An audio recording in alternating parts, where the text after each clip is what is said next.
শুক্রবার আনুষ্ঠানিকভাবে লেবার পার্টির নেতা নির্বাচিত হওয়ার পর যুক্তরাজ্যের নতুন প্রধানমন্ত্রী হওয়ার পথে আর কোনো বাধা নেই অ্যান্ডি বার্নহামের। যুক্তরাজ্যের একাধিক সংবাদ মাধ্যমের তথ্য অনুযায়ী আগামী সোমবার বর্তমান প্রধানমন্ত্রী কিয়ার স্টারমার রাজা তৃতীয় চার্লসের কাছে পদত্যাগপত্র জমা দেবেন।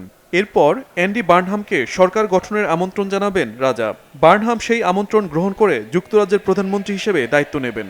সাধারণ জনমনের প্রশ্ন, প্রধানমন্ত্রী দায়িত্ব নেওয়ার পর যুক্তরাজ্যের অর্থনৈতিক এবং রাজনৈতিক সংকট কাটিয়ে উঠতে পারবেন কি তিনি?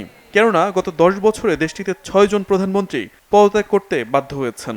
Leader of the Labour Party is Andy Burnham.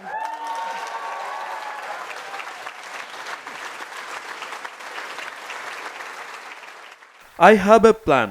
দলীয় দায়িত্ব নেওয়ার পর অ্যান্ডি বার্নহাম তার প্রথম ভাষণে এমনই এক বাক্য তুলে ধরেন। দলকে ঐক্যবদ্ধ করা, জনগণের মধ্যে নতুন করে আশার সঞ্চার এবং স্বতন্ত্র লেবার রাজনীতি প্রতিষ্ঠার অঙ্গীকার করেন। অ্যান্ডি বার্নহাম বলেন, তার নেতৃত্বে লেবার পার্টি আবার শ্রমজীবী মানুষের দল হিসেবে নিজেদের প্রতিষ্ঠিত করবে। জনসেবা, সামাজিক ন্যায় বিচার এবং অর্থনৈতিক বৈষম্য কমানো হবে তার সরকারের মূল অগ্রাধিকার। প্রধানমন্ত্রী হলেও নিজেকে বদলে ফেলা থেকে বিরত থাকার প্রতিশ্রুতি দেন অ্যান্ডি বার্নহাম।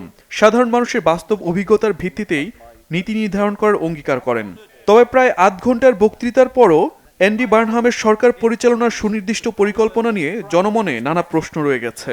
রাজনৈতিক বিশ্লেষকরা বলছেন, প্রধানমন্ত্রী হিসেবে দায়িত্ব গ্রহণের অন্তত 6 মাস পর বাস্তবতার কিছুটা বোঝা সম্ভব। Shahid Arafat, Bangla Vision, news desk.